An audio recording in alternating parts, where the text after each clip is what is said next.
everybody, Dr. Liisa Hall of WellSpine KC here, and I have a fun class today. It's our Better Results Faster. So you're most likely already a patient in our office. If not, you'll learn plenty. But for those of you who are new, I want to make sure you have every tool available to help you really get better results faster. We want to make sure you reach your immediate goals, short-term goals, and long-term goals. And so that being said, it is the reason why it's our absolute mission to make sure that the families in our office are healthier and safer than the families outside of our practice. So let's jump right in. This is, of course, my reason for doing everything. Andrew and Jackson, we've been a well-adjusted family, a chiropractic family from the start, and we just wish everybody could have that opportunity to take care of their kids in a natural way, to have a healthy pregnancy, healthy birth and delivery, and just raise your kids having awesome natural tools so you don't have to rely on something that's more scary or much more intervention-based than necessary given the situation. So this is my family, and this is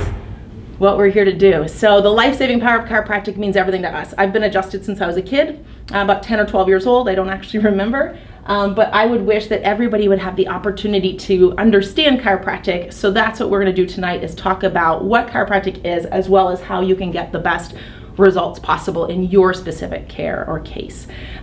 First things first, it is absolutely natural for us to be healthy for our entire lifespan, for us to age slowly and gracefully. It's natural for you to awaken each day grateful for the opportunities that lie ahead, for you to have more energy than you need, for you to crave exercise and healthy food, and have healthy relationships and a general feeling of happiness and contentment. That's natural, you guys. The opposite is unnatural. And if I asked anybody today, which is more common in our culture or our society, is it the first option or the opposite of all of those, which is waking up and being unhealthy and sick, dreading your day, craving unhealthy foods, not enjoying exercise, having general feelings of depression and discontentment? I mean, we know what people are experiencing more, and it's not natural. So the good news is, if we return to a state that's more natural, we can actually return to a state of a better well-being. So I'm recognizing fully that we're in a health crisis. Our country spends trillions and trillions and trillions of dollars on healthcare, and we're not getting any healthier. I mean, let's be honest. We know we rank like 33rd, 34th in industrialized countries as far as health goes. That's unacceptable. We spend more money than everybody. In fact, we take more drugs than anybody. And if drugs made us healthy, then we would be the healthiest. But what we know for sure is that drugs do not promise us better health, and we've got to look for another option. So I recognize that this is not normal, and our hospitals are full of children. Other hospitals used to be so full of children that, guess what? They started creating children's hospitals. And we've got more children's hospitals than ever before. And to me, that's absolutely unacceptable. So I think as parents, we owe it to our kids to do better. And doing better starts with knowing more and knowing how to address our own health concerns so that we can be as healthy as possible, so we can model great health and behavior for our children. I want you to think about your own health right now, though, and I want you to consider that there might be something in your life that you're not able to do, mostly because you don't have the energy or the stamina or even the belief that you can recover from that activity. And for some people, it's literally just going for a walk. I had a patient recently tell me that she was so grateful because she went for a beautiful long walk with her husband and other family members in one of our gorgeous Kansas local botanical gardens. And she and her husband were so happy about it because she was able to walk. But that wasn't a possibility before she started chiropractic care. And I think that although that seems like such a low bar, I think there's too many people right now who can't do the minimal. So yes, you can think about small things you want to be able to do better, like waking up grateful, or craving healthy food, or craving exercise. But start to think about the big things too. What would you love to do 5 years from now, or 10 years from now, or just as a big adventure with your family or friends? What is it that you're not doing because you're not able to do physically? And start expecting that maybe you can do that if you can find a solution to the problems that are limiting you from doing that. At WellSpine KC and across chiropractic offices worldwide, we want to take away excuses. We, I think as a whole profession, want people to know that health is not a matter of luck, it's not a matter of genes, and it's certainly not a matter of avoiding germs. during this worldwide pandemic, we maybe have been the ones speaking loudest to our patients currently or certainly about how germs don't make you sick, that you have to have a strong host, a strong body to limit the access those germs have. And if you have a weak body or weak host, those germs can take root.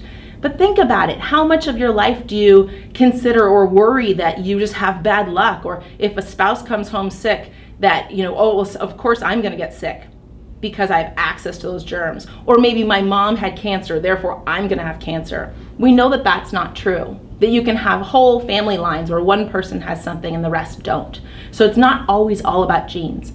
Geneticists would tell us that about 3% of the conditions people deal with or suffer from are genetic. So 97% aren't, and we can't blame it all on our genes. So I want to take away some excuses today. I want to really put responsibility in your hands. You've got to start thinking, what can I do to make my own health better? Because honestly, no one's going to fix it for you.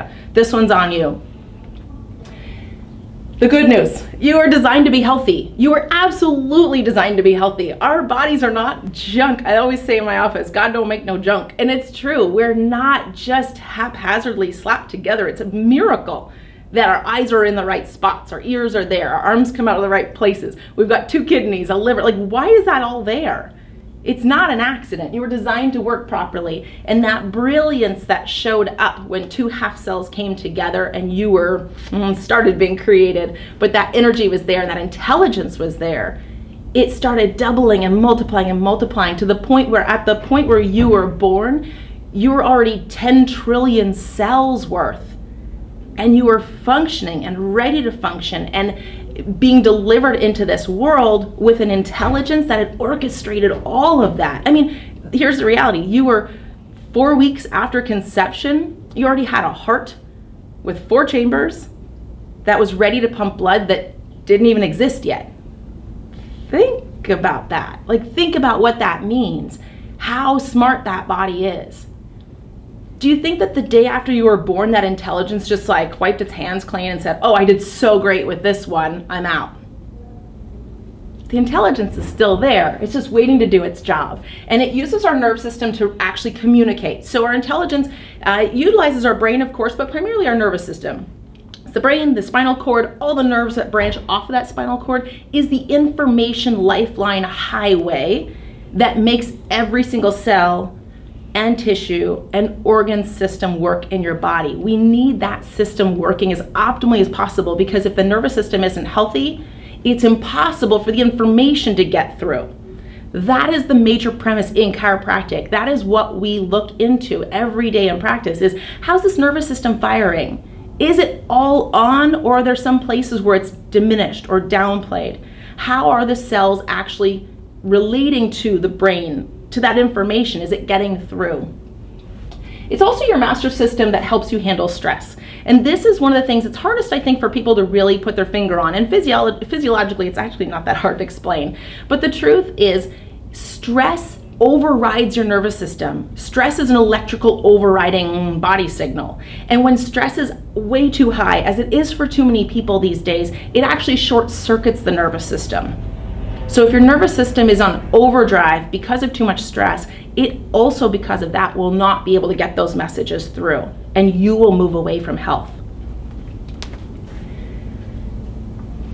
As stress shuts down the nervous system, different systems will be affected. And there's a lot of ways of finding out for us as chiropractors which systems in your body are not firing on all cylinders. But I think you already know. You know, maybe you're prone to headaches or digestive issues or autoimmune issues or immune system deficiencies in general. Maybe it's something else altogether. Maybe it's weakness. But your body has a tell or a weak spot. Honestly, typically because of childhood traumas. If you had a really bad fall, I don't know, you're a cheerleader and you were dropped on a floor and you had a fall to that low back, or let's say you landed on your upper back and hit your head. Those create big weaknesses in your spine and nerve system that then stress will go there first. It attacks that weak link, and it's very easy for us chiropractors to start locating where those stress points are. Traumas are rampant. It's easy to think about a car accident or a slip on the ice or sports injuries or even sitting at your desk all day long as trauma, but I want you to go all the way back. Go back to your childhood. Do you remember what your mom said about your birth? Do you remember hearing a story about how you were dropped? People often tell me those stories in laughter, like, oh, ha ha, my uncle dropped me. That's horrible. That could have caused some major life-altering issues in your body. And I'm not taking that lightly. When we look at x-rays and I see a 30-year-old problem in sometimes a 30-year-old person, it becomes really obvious that their trauma happened very early in life. X-rays will show us that. So trauma is multiple. I mean, birth trauma, car accident, sports injuries I mentioned, childhood injuries, poor posture, slips and falls. Sedentary lifestyles are a huge cause of trauma also. We can't always think of trauma as being big. Sometimes it's small things done over and over and over again. Chemical stress is the second major cause of nervous system interruption. So we call nerve system stress really three parts. There's physical stress, chemical stress, and emotional stress. Your chemical stresses are not so obvious unless you're thinking of like smoking, or like myself growing up in a really toxic environment. I grew up in Sudbury, Ontario. It's a huge mining community. We had these huge smokestacks that apparently were sending the toxic off-gassing from the mine to another city. Oh, lucky them. I mean, it was just horrible. So when it rained, we had acid rain. It was toxic environment. But when it's so prevalent, you just don't think of it as being such a bad thing. For me, it actually later caused an autoimmune disease. I had horrible heavy metal poisoning, nearly took my life. I don't think I ever would have known if there hadn't been an incident, a hormonal incident that actually triggered the whole unraveling of the problem. But I didn't smell that heavy metal poisoning. I couldn't taste that heavy metal poisoning, but it was attacking my immune system for probably a couple decades before it did its worst. So without knowing that, we don't really realize what kind of stresses our body's under. This is why we have to ask better quality questions and look at the root of our body's functions. Sometimes our symptoms are small enough that we can ignore them or move past them on a day-to-day basis, or heaven forbid, just drug them enough. I know too many people taking heavy meds to numb headaches or body pains, but the symptom is there. That body signal is there saying something's wrong. We need to get to the bottom of this. So chemical stress can't be taken lightly. And this one comes in many forms. It's actually not just environmental, which of course is obvious given my story, but it's food additives. Look at how many new toxins are measurable in our kids' foods. I don't think any of those have actually made their way into my house, but I know plenty of toxins have. We're not immune to it. We have to be really conscious about what we let into our lives, let into our homes. But without thinking in a really concrete way about all the ingredients that are in all of our kids' foods, we're really missing the mark on some of the things that they're consuming that can be setting themselves up for major nerve stress later on. Emotional stress, I don't need to speak anymore about this. It's so obvious. Physical stress, chemical stress, emotional stress, they're all impacting our nervous system every minute of every day. But emotional stress, hands down, is the number one reason why I do what I do. Every day that I'm adjusting, I'm talking to people about their emotional stress. Nearly every person who walks in my office says something, either with their body language or their words, about how stressful their day was. It's the eyes that were just crying. It's the harumph as they get on the table, like, oh, what a day. It's complaining about a spouse or a family member or a coworker or a stranger, certainly now social media.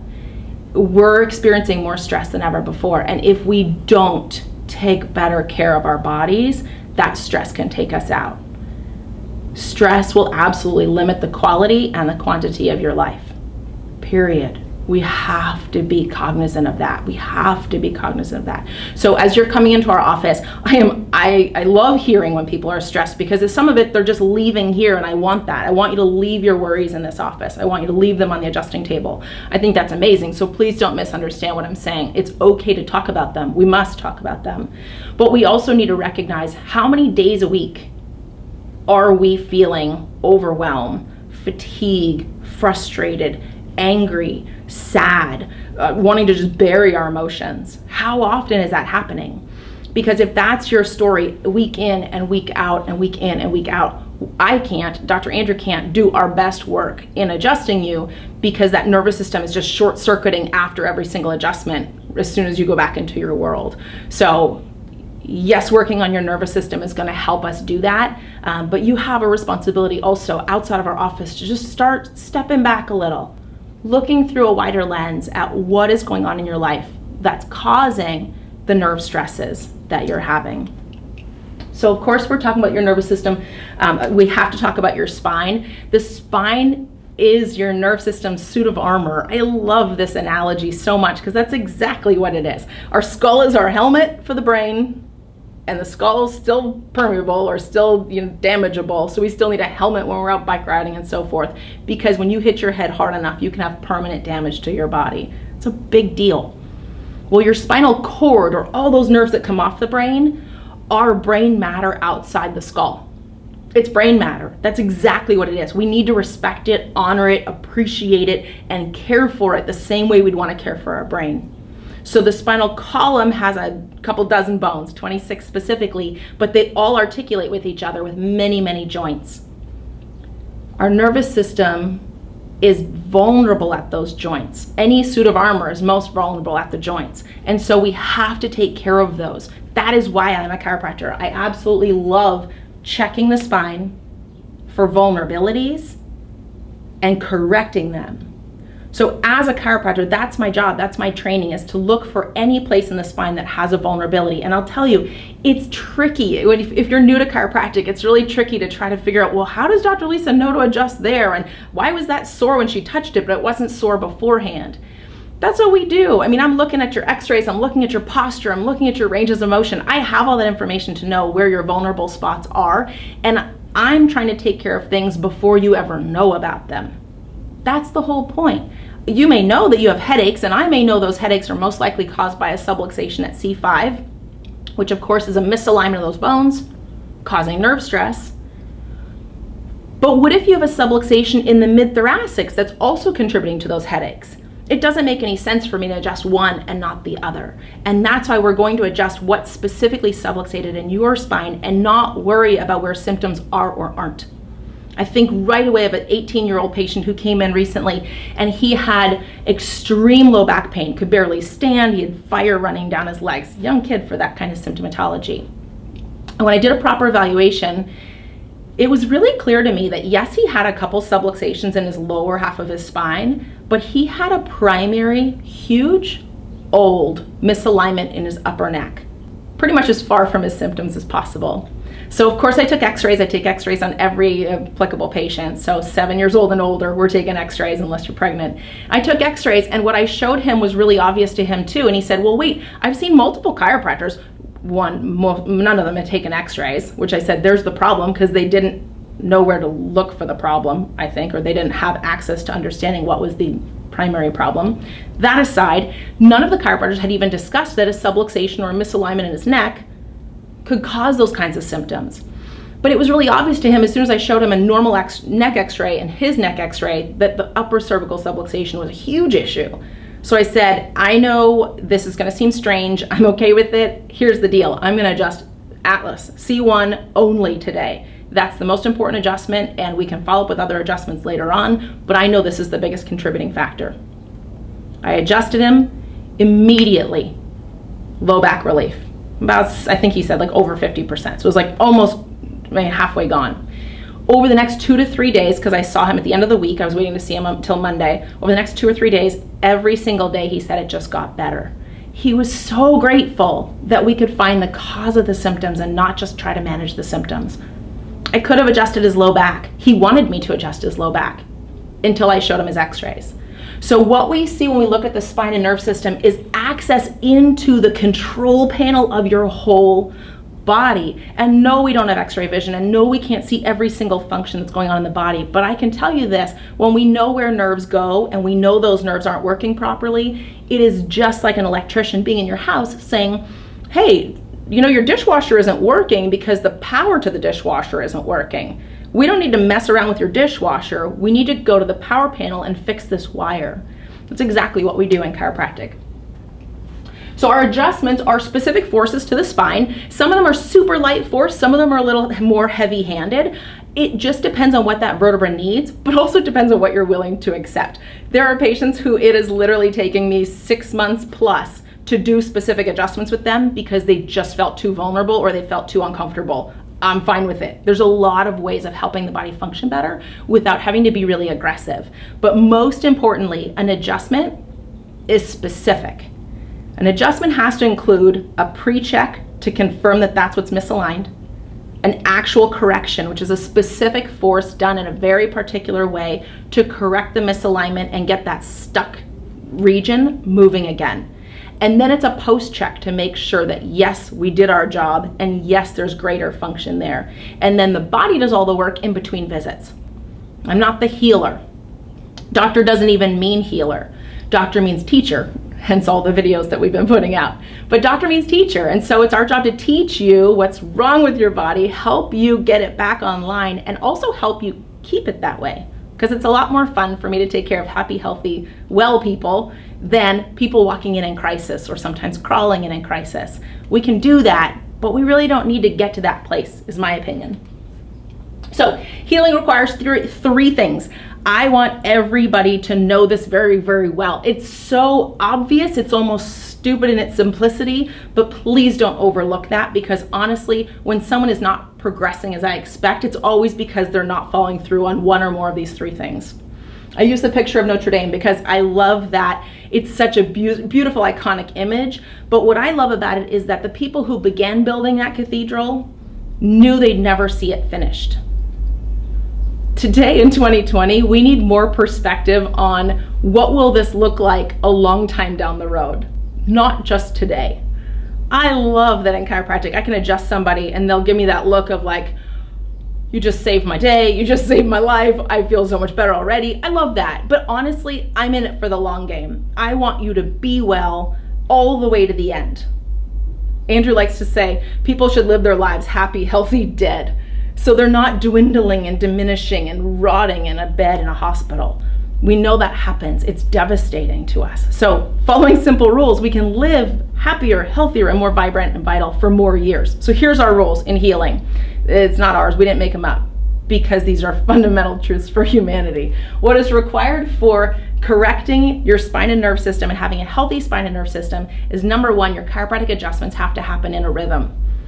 I don't care who you are, I don't care how many adjustments you've had. I've literally been adjusted thousands of times. I still do best when I'm adjusted every Monday. I don't want to move my visit from a Monday to a Sunday. I don't want to move from Monday to a Tuesday. I keep my once a week adjustments every 7th day.